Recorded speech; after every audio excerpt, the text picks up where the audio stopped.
नमस्कार, टीव्ही 9 मराठीमध्ये आपलं स्वागत। मी प्रज्ञा आणि बुलेटिनच्या सुरुवातीलाच एक मोठी बातमी पाहतोय। आज उद्धव ठाकरेंची दुपारी 4 वाजता पत्रकार परिषद होणार आहे। ही महापत्रकार परिषद असणार आहे। राहुल नार्वेकरांनी दिलेल्या निकालावरती ठाकरेंची ही चिरफाड पत्रकार परिषद असणार आहे।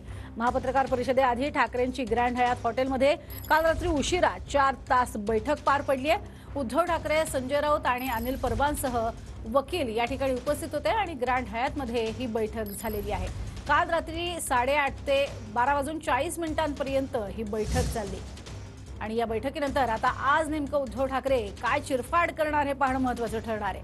महापत्रकार परिषदेचे मुद्दे नेमके काय आहेत त्याचा अंदाज आपण घेतोय। अपात्रतेचा निकाल विधानसभा अध्यक्षांनी सुप्रीम कोर्टाने आखून दिलेल्या चौकटीत दिला नसल्याचा पहिला आरोप आहे।